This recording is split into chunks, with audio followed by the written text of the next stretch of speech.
किसी ने क्या खूब कहा है कि पीठ हमेशा मजबूत रखिए, क्योंकि शाबाशी हो या धोखा दोनों पीठ पीछे ही मिलते हैं।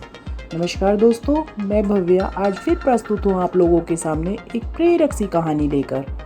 आज की मेरी कहानी उन लोगों के लिए एक प्रेरणा है जो किसी पर भी आंख मूंद कर विश्वास करते हैं, क्योंकि उनका जैसा स्वभाव होता है वे दूसरों पर भी उसी प्रकार विश्वास करते हैं।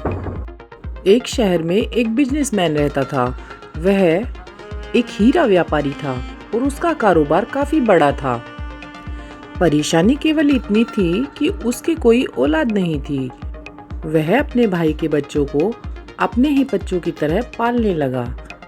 व्यापारी का कारोबार काफी ऊंचा चल रहा था, लेकिन उसके भाई का व्यापार इतना अच्छा नहीं था और ना ही उसे इतना ज्यादा धन प्राप्ति होती थी। उसने अपने भाई के बड़े बेटे का पालन पोषण बिल्कुल अपने पुत्र की तरह किया था और उसके बड़े होने पर उसने उसे अपने ऑफिस में भी लगा लिया। वह अब सारा ही धन संबंधी उसका सारा कारोबार देखता था। पर व्यापारी की धन और दौलत की चकाचौंध उसके भतीजे की आंखों में खटकने लगी। उसे धन का थोड़ा सा लालच आने लगा।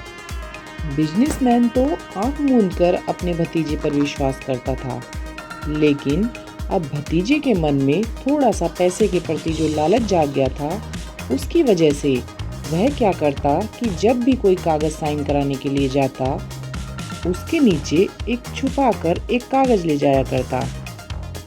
उस कागज के माध्यम से वह धीरे धीरे सेठ की संपत्ति को अपने नाम लिखवाने लगा। इस प्रकार उसने बहुत सारे फैक्ट्री के हिस्से पर अपना अधिकार कर दिया।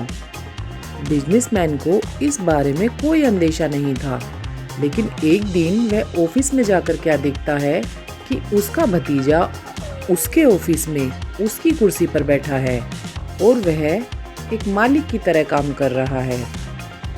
जब बिजनेसमैन यह देखता है तो उसे बहुत गुस्सा आता है और वह उसको काफ़ी डांटता है, लेकिन देखता क्या है कि जब भतीजा उसे सारे प्रॉपर्टी के कागज दिखाता है जिस पर कि उसने अपना नाम लिखवा लिया था, तो इसे देखकर बिजनेसमैन को एकदम से धक्का लगता है, क्योंकि वह अपने भतीजे पर आंख मूंद कर विश्वास करता था।